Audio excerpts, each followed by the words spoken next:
Hola, ¿qué tal? Madres, padres, educadores, abuelos, abuelas y todas las personas que tengáis un poquito de amor y ganas de conocer las historias de los bebés y cómo nos comportamos los padres en la maternidad y la paternidad. Lo primero, gracias por vuestra maravillosa acogida. Hoy es nuestro segundo programa y yo sé que hemos tenido una audiencia estupenda ayer, gracias a vosotros que estáis ahí. ¿Y cómo vais a estar ahí también con nosotros? Porque somos un programa muy vivo, lleno de células que están en movimiento y esto funciona a través de las redes sociales. Y queremos contar con vuestro apoyo y sobre todo queremos ser puente para que puedas contarnos todo lo que necesitas. Que quieres consultar con un especialista, que tienes una duda, que tienes una anécdota maravillosa de tu bebé que contar, pues únete con nosotros a nuestro Facebook Bebés en Marcha con Diana o a nuestro Twitter BBS en Marcha. Síguenos y cuenta con nosotros para todo lo que necesites, porque aquí somos una tribu materna. Nuestro programa está dedicado a los bebés, a las madres, a los padres, a la seguridad vial infantil y sobre todo a que seamos felices en este viaje tan maravilloso que es la maternidad.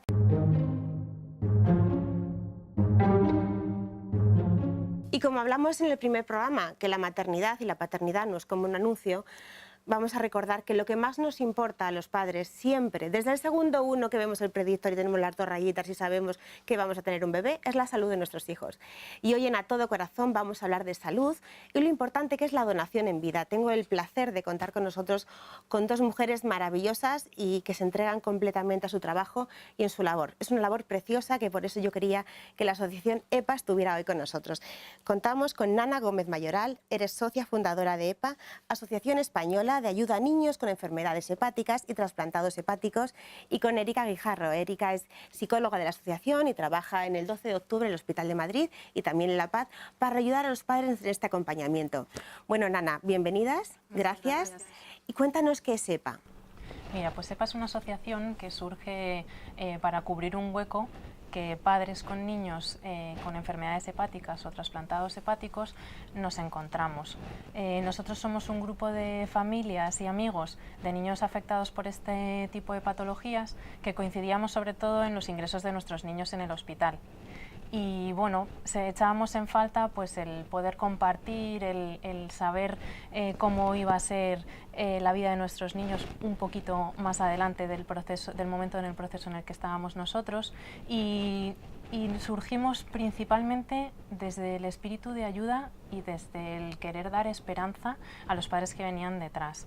Porque en ese momento pues todo son dudas, ¿no? Todo es, tú esperas un niño sano, llega un niño enfermo y no sabes muy bien cómo va a ser la vida de ese niño. Entonces, ver niños que ya habían pasado por el trasplante, verles que tienen una vida prácticamente normal, pues ayuda mucho. Y eso es lo que nosotros buscamos desde la asociación. Entonces, tú antes viviste tu caso con tu hijo. Sí.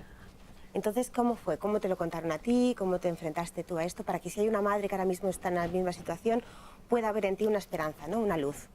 Pues miran, hay infinidad de patologías hepáticas que pueden llevar a un niño a necesitar un trasplante, ¿vale? El caso de mi hijo es la patología más frecuente. A pesar de ser una enfermedad rara, que es poco prevalente, pues es la que más veces indica el trasplante. Entonces, a mí mi hijo nació supuestamente sano y al segundo día de vida tuvo un fallo hepático. Vieron que el niño se empezaba a poner amarillito, no le dieron mucha importancia en un primer momento, le hicieron una analítica, tenía la bilirrubina un poco alta, pero bueno, hay muchas veces que tampoco hay que alarmarse porque hay ictericias que son benignas y que se superan simplemente con exponer a los niños un poquito a luz solar. Intentaron hacer eso con mi hijo y en lugar de superarlo, pues tuvo una crisis más fuerte. Entonces se dieron cuenta que había un problema más grave. Y al segundo día de vida nos trasladaron al Hospital de La Paz y en ese momento nos dijeron que el niño necesitaba un trasplante. Claro, imagínate. ¿Cómo te enfrentas a una mujer que acaba de dar a luz? Vamos a hablar también con la psicóloga, ¿no? ¿Cómo se enfrenta a una mujer como ella? Yo la veo llena de vitalidad, pero tiene que ser un palo enorme donde no sabes qué hacer. Yo me encontraría, digo, ¿qué hago ahora, no? En un caso así, cuando acabas de tener a tu bebé, con toda la ilusión del mundo y saber que quieres protegerlo, más que nada en el mundo. Claro, en ese momento lo que nos encontramos es una familia, un padre y una madre con muchísimos miedos, mucho sentimiento de culpa, pues bueno, una situación a la que... ¿Culpa por qué? Pues porque muchas veces se preguntan qué hice mal en el embarazo, esto depende de mí, a pesar de ser... Porque No, Eso, sí. Bueno, la culpa es algo que va desde el segundo que nos Claro. quedamos Pero embarazadas. al final Sí. es una responsabilidad, ¿no? Tú acabas de dar a luz a un bebé que, claro, que tú consideras bueno, que qué es lo que yo he podido hacer mal, porque él acaba de nacer y que, o sea, qué mal, o sea, qué puede haber pasado si yo pues he hecho todo lo que me dijeron durante el embarazo, acudí a todas las revisiones, pero qué ha pasado aquí para que un bebé que acaba de nacer, en el caso de Nana, 2 días de vida, ya tenga una enfermedad, ¿no? ¿Qué es lo que pasa aquí? Pues bueno, en ese momento lo que hacemos es acoger a la familia, que se sienta arropada y intentar acompañar durante todo ese proceso hasta que, bueno, pues se va resolviendo un poco y le dan la noticia, se confirma el diagnóstico. Una vez que ya tienes el diagnóstico y te enfrentas a estar muchas horas, muchos días, incluso meses en un hospital, ¿cómo se vive, no, ese proceso? Bueno, pues se vive de una manera muy complicada porque no es el segundo día de vida, te dicen tu hijo necesita un trasplante y ya tienes el diagnóstico. Sí sabes que tu hijo en algún momento de la vida se va a tener que enfrentar a eso, pero no tienes un diagnóstico real, ¿no? Al principio pues son muchos meses de incertidumbre hasta que se confirma cuál es la patología de tu hijo, porque hay muchas patologías diferentes, como ya te he dicho, y no todas necesitan el trasplante en el mismo momento, ¿no? Por ejemplo, la patología más frecuente, que es la de mi hija, de mi hijo, ellos necesitan el trasplante dentro del primer año de vida. Pero luego hay otros niños Ay, son que tan chiquititos que dices, tan frágiles y tan sí, fuertes. tan fuertes. Porque son, eso sí que son superhéroes. Vuestros hijos, vamos, Sí, son... nosotros Así en la les- asociación hacemos siempre esa comparación. Nosotros, bueno, los niños son niños especiales, ¿no? Nosotros siempre lo decimos, llevan la sonrisa grabada en la cara y te hacen todo mucho más fácil. Y son unos niños muy, muy fuertes. O sea, yo tenía una hija mayor a la que crié entre algodones, un montón de meses sin el suavizante, un montón de tal, el esterilizarlo todo, un montón de precauciones que luego cuando tienes un niño que se cría en un hospital te das cuenta de que no son tan delicados como tú te crees, ¿no? Entonces son niños con una fortaleza extraordinaria. Pues niños y madres, porque yo la veo a ella, veo los ojos, el brillo que tienen los ojos, o hablo, por ejemplo, como hablé con otra niña, la mamá de Julia, Sí. que afortunadamente vamos a mandarle un beso muy fuerte a Julia, que yo sé que ya estás bien y que gracias a esa madre hoy estamos juntas y podemos hablar. Sois padres especiales también, o sea, igual que hay niños superiores, sois unos padres con una fortaleza que no sé de dónde la sacáis, esa fuerza. Bueno, yo creo... No nos queda otra, pero... Son un gran equipo. Sí. O sea, no hay duda de que al final es el niño es quien nos marca un poco los tiempos para todo, pero ese niño sin una familia detrás, al final no deja de ser un niño y necesita mucho de los adultos para que cada día pues bueno, poder superar esos pequeños retos que les va poniendo la vida. Yo tengo una frase muy bonita que me dijeron que los niños especiales saben dónde nacer, ¿no? Pero yo considero que los niños especiales hacen a los padres especiales. No es que sepan dónde van a caer, sino que al final te tienes que adaptar. Es tu realidad y lo que tú quieres es ver a tu hijo lo mejor posible. Entonces, toda esa fortaleza nace de ellos. Y para posiblemente verles lo mejor posible está lo que llamamos la donación en vida. Vamos a hablar y concretar lo que acabáis de hacer en el Congreso. Ha sido una proposición no de ley aprobada por unanimidad en el Congreso, que eso es bueno, algo muy difícil y a día de hoy en solo un año. Cuéntanos qué es, en qué consiste la donación en vida y qué es lo que habéis hecho. Mira, el hígado afortunadamente es el único órgano impar que se puede donar en vida. Está dividido en varias partes, ¿no? Se llaman lóbulos y se puede seccionar uno de los lóbulos para implantarlo en el receptor que lo necesite. Entonces, afortunadamente en España la tasa de mortalidad infantil es muy baja, lo que hace que desgraciadamente haya muy pocos órganos aptos para trasplantes en niños. Entonces la donación en vida es la alternativa que está salvando la vida a todos nuestros niños, porque de otra manera no se podrían trasplantar. Pero claro, lo que habéis hecho es que una vez que el padre o la madre, la persona más cercana que done en vida, luego pueda tener un tiempo para recuperarse, porque hasta ahora la Seguridad Social me parece que había algunos conflictos bueno, ahí, ¿no? No se reconocía la baja por donación. Claro, algo, entonces, una barbaridad. El proceso de la donación no es simplemente el momento que tú vas al hospital y te operan y extraen en la parte del hígado, sino que hay un proceso previo en el que tú tienes que hacerte un estudio de compatibilidad, de idoneidad del órgano, de estado de salud. Luego llega el momento del trasplante, que si todo va bien, pues es una semana de ingreso y luego 2 meses hasta la recuperación completa, y luego hay revisiones post-donación, Entonces lo que nosotros pedíamos es que se crease la figura de baja laboral por donación a la que la persona que va a donar se pudiese acoger desde el principio de todo este proceso. Nosotros asumimos que es un proceso medio de unos 4 meses y lo que pedimos es que se equiparase un poco con la figura de la maternidad, ¿no? De baja por maternidad. Pues es que es baja por dar vida. Claro, exactamente. Nosotros las madres damos vida y los donantes de nuestra asociación la vuelven a regalar.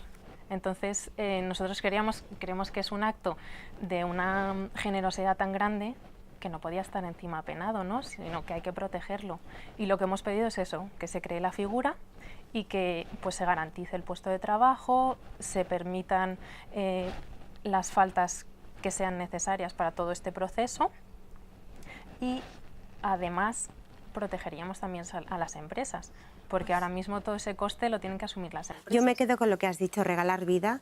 Creo que sois unas personas muy especiales, con una generosidad extrema. Gracias por estar con nosotros y vamos a recordar a todas las personas que nos están viendo que si quieren colaborar con vosotros, la página es www.asociacionepa.org. Lo iréis viendo también en los rótulos, pero si podemos echar una mano a personas que tienen esta generosidad y esta valentía, creo que un día como hoy es muy importante. Gracias y felicidades, que sé que lleváis 3 años la asociación y estáis consiguiendo absolutos milagros. Un beso a todos los niños. Gracias.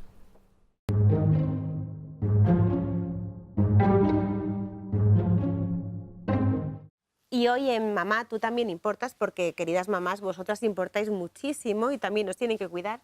Tenemos la suerte de contar con nosotros con la matrona de guardia. Ella es Alicia López Bravo, es matrona del Hospital 12 de Octubre, colabora en el Centro Raíces y además es mamá de 4. Alicia, gracias por estar con nosotros. Alicia, cuéntanos qué es el puerperio y a qué nos enfrentamos las mujeres en ese momento tan especial de nuestras vidas. Pues el puerperio es una etapa muy difícil en la vida de una madre. Abarca desde el que nace el bebé, ese puerperio inmediato, las primeras 2 horas, luego las definiciones hasta que se reanuda la menstruación, que si no se lacta es más pronto, pero por eso antiguamente se decía lo de la cuarentena, pero realmente es un periodo que abarcaría como el primer año de vida de ese recién nacido. ¿Y cómo hay que cuidar a esa madre? Porque es verdad que hay muchos padres que estamos todos novatos en esto y nos centramos tanto en el bebé que se nos olvida que hay una mujer que acaba de dar a luz.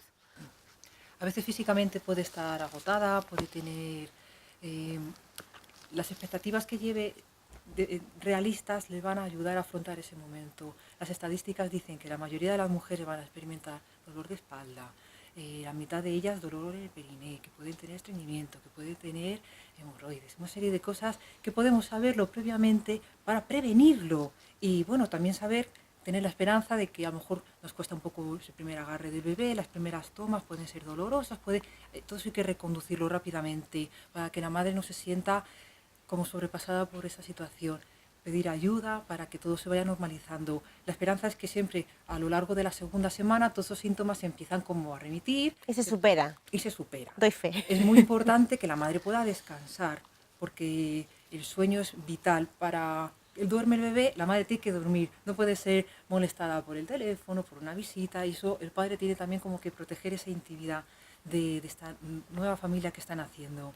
Es muy importante que el parto, el nacimiento de ese bebé, que sea respetado, que sea un nacimiento cálido, eso va a ayudar mucho para el maternaje. El bebé va a ayudar también a programar el cerebro de la madre y así facilitarle esa crianza. Pues Alicia, muchísimas gracias por estar con nosotros. Seguiremos estando contigo y aprendiendo de esta difícil tarea que supone ser madre, pero por supuesto, madres, recordad que nos tienen que dejar descansar y a las familias y visitas un poquito de espacio, no cojáis al bebé tan rápido, todo el mundo con cuidados, que no vaya nadie que esté malito y sobre todo mucho amor para la madre y para el bebé.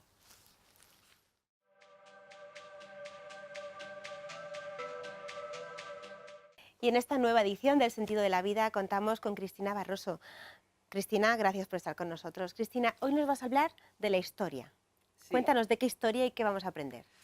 A ver, la historia es algo a lo que siempre tenemos que recurrir para entender el porqué de las cosas. Antes de entrar en historia, permíteme que haga un pequeño matiz que creo que es importante para que nuestros espectadores entiendan de lo que vamos a hablar.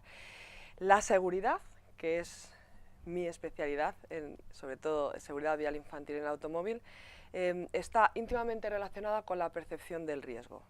Es decir, en tanto en cuanto nosotros percibimos un mayor o menor riesgo, ponemos en marcha una mayor o menor medida de seguridad. Claro. Y esto funciona al revés también.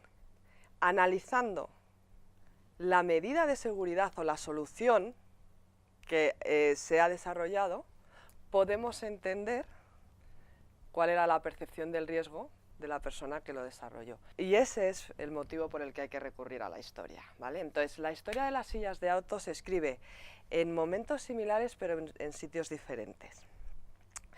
Permíteme que vaya hacia el nacimiento en Estados Unidos y en Inglaterra, donde realmente el objetivo de un sistema de este tipo era que el niño se estuviera quieto en el coche, Diana. Que no molestara. Más que no molestara, porque también era un tema de seguridad en tanto en cuanto un niño en movimiento puede distraer al que conduce, ¿no? Entonces, cuando viajaba un adulto solo con un niño solo chiquitito, la problemática que se planteaba, si ese niño se movía, podía ocasionar un accidente. Entonces, era más que nada proporcionarles un entorno en el que se estuvieran quietos, pero que no se enfadaran tampoco, ¿no? Entonces, había soluciones diversas, como llevarles tumbaditos, ¿eh? Y entonces, claro, tú miras la solución de tumbadito y dices, madre mía, da un poco de susto, ¿vale? Dan bastante miedo.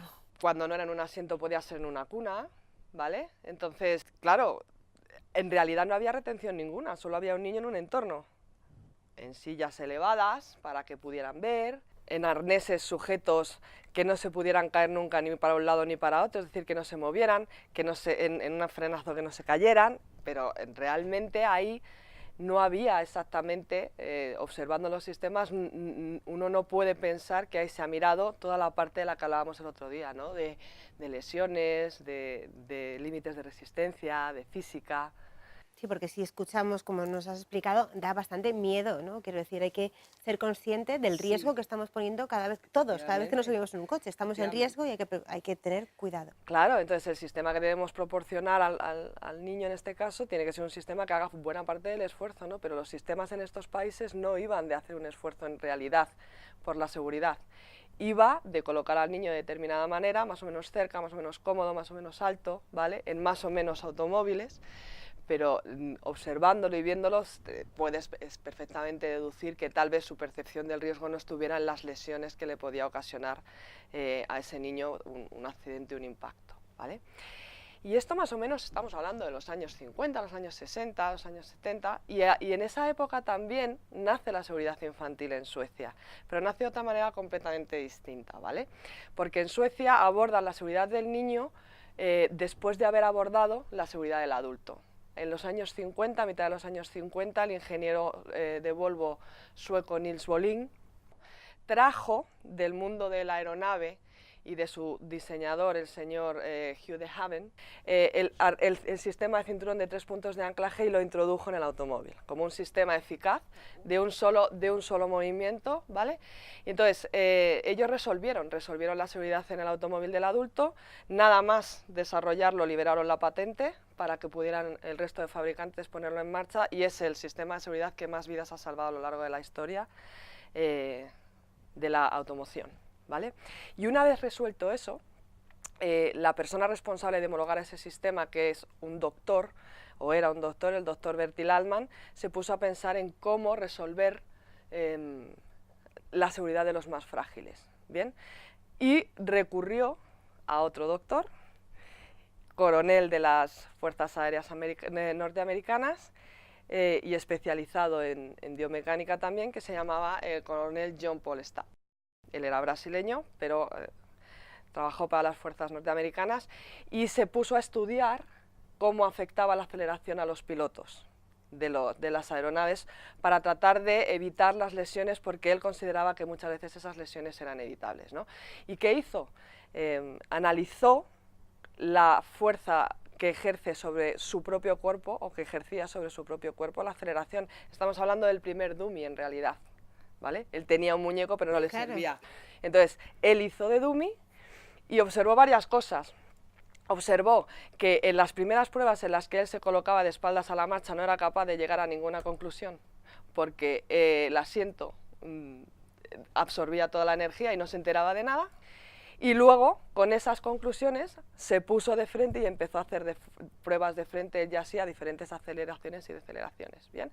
Y con esa conclusión dijo, vale, pues si a mí no me pasa nada de espaldas a la marcha, entiendo que el pasajero más frágil desde el punto de vista de la aceleración, que es el problema al que yo me enfrento cuando me monto en un automóvil, debe de sobrevivir sin problemas a un sistema con un sistema de espaldas a la marcha. ¿Y cuál es el pasajero más frágil? Los bebés y los niños. No, desde el punto de vista de la aceleración es el astronauta. Ah, Porque es el que mayor es... Es que Madre claro, esa mía, pregunta uy, tiene Cristina. truco, es que esa Es que- pregunta tiene truco, madre claro. mía, veías por tu camino ahí. Claro, esa pregunta tiene truco. El astronauta. El astronauta, desde el punto de vista de la aceleración, el pasajero más frágil es el astronauta porque en el momento de la maniobra de amerizaje, cuando impacta contra el mar, es cuando mayor aceleración, pico de aceleración, sufren, ¿no? Y la única manera que tienen de hacer esa maniobra es a contramarcha, es al sentido contrario de la marcha. Entonces, el coronel Stab rediseñó el interior de una nave espacial y la primera que se puso en marcha con esta nueva medida de seguridad fue la misión Gemini, y esa fue la que el doctor Allman estaba viendo por la televisión cuando dijo, vale, dijo, bingo, si desde el punto de vista de la aceleración el pasajero más frágil, que es el astronauta, puede amerizar de espaldas a la marcha, ya tengo la solución para mis niños. Porque los pasajeros más frágiles en el coche, aunque no, la aceleración no sea tan grande, obviamente, son ellos. Y dio con la solución, y entonces se puso en contacto con Volvo, con el que ya había trabajado, y se puso en contacto con una nueva empresa, con una empresa que en ese momento hacía equipamiento de alta competición, concretamente de arnés, que era Clipan. Y juntos, los tres, él desde el punto de vista médico y los otros desde el punto de vista de la seguridad y del conocimiento de los dispositivos y del comportamiento del coche, desarrollaron lo que sería la primera silla de auto a contramarcha, y es sobre la que está fundamentada toda la normativa sueca de homologación de sistemas de retención infantil, ¿vale, Diana? Esa normativa, que se llama T-Standard, o que formó parte del entonces T-Standard sueco, fue la primera normativa de homologación de un sistema de retención infantil en el mundo, y se fundamentó en la silla que diseñaron el señor Bertil Allman, el doctor, con Volvo y con Clipan. Y esa silla es la que yo te he traído hoy Bueno, esto es aquí, una primicia, a es ti, una sí, exclusiva. para enseñártela. Aparecen muchas fotos. Me encantaría verla Sí. y tocarla y saber lo Sí, sí, porque esto es historia y bueno, ¿Puedes sí, ponerla aquí? esto es que historia. la vean nuestros espectadores. Esta es la mítica silla que sale en tantas y tantas... No dista mucho de las de ahora. que no de dista forma- mucho. ¿Hace cuánto tiempo? Estamos hablando hace más de 1967. a 50 años. Pero yo te quiero hacer una pregunta a colación con eso que tú has dicho. ¿Qué diferencia hay entre el cinturón de seguridad de 3 puntos de entonces y el de ahora? Nada, es exactamente el mismo. Hay diferencias a nivel técnico de pirotecnia y de tal, Sí. obviamente. O visual o estético. No, de tecnología, pero al final el sistema es el que es. Es que cuando algo funciona, no se cambia. Y Suecia ha demostrado, porque es el país con el índice de mortalidad y morbilidad más bajo del mundo, que del mismo modo que el cinturón de seguridad ha salvado millones de vidas a lo largo de la historia, las sillas a contramarcha también lo están haciendo con nuestros niños. Entonces, uno se pregunta ¿por qué o cuál es la clave entre Suecia y el resto del mundo? Pues yo creo que la clave está en el nivel de exigencia por parte de en este caso, de las autoridades. En el resto del mundo se habla de fallecidos y se pone el foco en el fallecido. En Suecia, sin embargo, se pone el foco en el lesionado. Su objetivo es la lesión cero. Es como pretender llevar una clase al sobresaliente. Pues habrá mucha gente de sobresaliente y habrá gente que se quede en el notable o en el bien. Pero si aspiras al suficiente, es muy posible que la gente suspenda en un porcentaje. Y estamos hablando de vidas. Entonces, realmente, si alguien se pregunta por qué en Suecia sí, allí no es que tengan un clima distinto ni tengan un gen diferente al del resto de la humanidad, es que simplemente su nivel de exigencia es mucho más alto y aspiran a la lesión cero.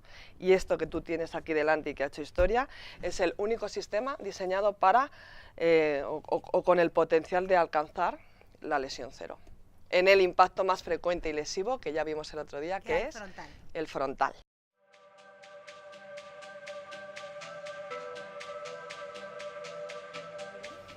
Es un placer y nos vas a enseñar algo nuevo, ¿no? Vamos a la lupa. Vamos a la lupa.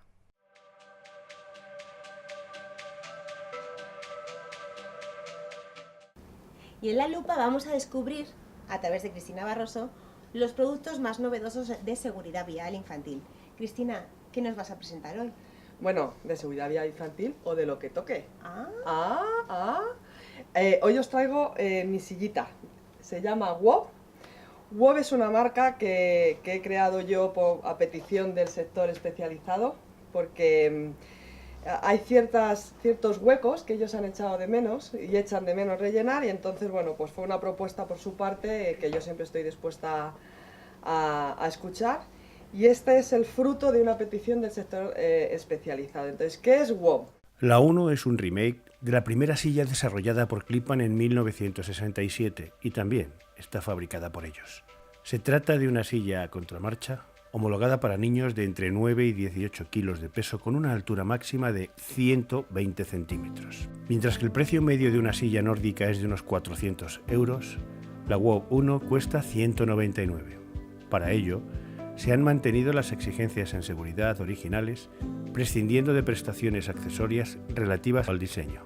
Una silla de seguridad versátil debe admitir la instalación en cualquier vehículo, sin importar marca, modelo o fecha de matriculación. La única manera de conseguir esto es utilizando como sistema de anclaje el cinturón de seguridad presente en todos los vehículos. La WOB 1 se instala por tanto con cinturón de 3 puntos de anclaje. En una deceleración brusca, las sillas a contramarcha necesitan bascular para absorber la energía del impacto. Sin embargo, este movimiento tiene que ser controlado, pues un exceso en la inclinación hacia atrás puede tener consecuencias graves para el corazón al producirse un exceso de presión sobre el tórax, y para la cabeza si en dicho movimiento acaba saliéndose del respaldo golpeando alguna estructura rígida del coche. La pata de apoyo de la silla WOB parte de la zona alta del respaldo para controlar el ángulo de basculación, permitiendo así un ángulo reclinado eficaz para los más pequeños, sin por ello comprometer su seguridad. En cuanto al retroceso que experimenta la silla tras el impacto, ocurre algo parecido. Si no se controla, la inercia del movimiento puede ocasionar un atrapamiento del niño entre el dispositivo y el respaldo del asiento donde va instalado. Por ese motivo, la WOB 1 cuenta con dos lower tether destinados a controlar el retroceso. Estos dos sistemas antivuelco, la pata de apoyo y los lower tether, complementan al dispositivo a contramarcha, garantizando la integridad del ocupante tanto antes como durante y después del impacto. Una silla de auto, además de retener, debe absorber energía. La silla WOB 1 cuenta con todo el respaldo recubierto de polipropileno expandido, un material de absorción de energía que, al deformarse, libera energía. En la zona de la cabeza, y debido a su fragilidad, Clippan ha duplicado el grosor y lo ha dotado de pequeñas hendiduras circulares para facilitar su deformación y aumentar aún más la disipación de energía. Una silla de bajo precio debe garantizar que esto no se debe a una rebaja en la calidad de los materiales, sino a la disminución de prestaciones accesorias ajenas a la seguridad. La fecha de caducidad de los dispositivos es la garantía de que la rebaja no ha afectado a los materiales. La silla WOB 1 está fabricada con plástico inyectado de primera calidad y cuenta con una caducidad de 10 años, que es el tiempo máximo permitido para la homologación de este tipo de dispositivos en Finlandia, donde está afincada la empresa Clippan. Es la prueba más exigente a la que podemos someter a un dispositivo de retención infantil. No solo es el único ensayo donde se controlan las cargas sobre el cuello del niño, sino que el impacto es muchísimo más severo, obligando así a los fabricantes a hacer un uso de materiales de primera calidad. La WOB 1 lo superó con éxito. Este dispositivo solo está disponible en tiendas especializadas y formadas para su comercialización, porque el 50% de la seguridad de cualquier silla depende siempre de la correcta prescripción y uso, por lo que la supervisión de un profesional durante toda la vida útil es fundamental. La WOB 1 es una vuelta a la esencia de la seguridad que viene de la mano de quienes cambiaron el curso de la historia de la seguridad infantil y el destino de muchas familias. Y nosotros nos vemos mañana aquí, en Bebés en Marcha con Diana, en Déjate Historias Televisión.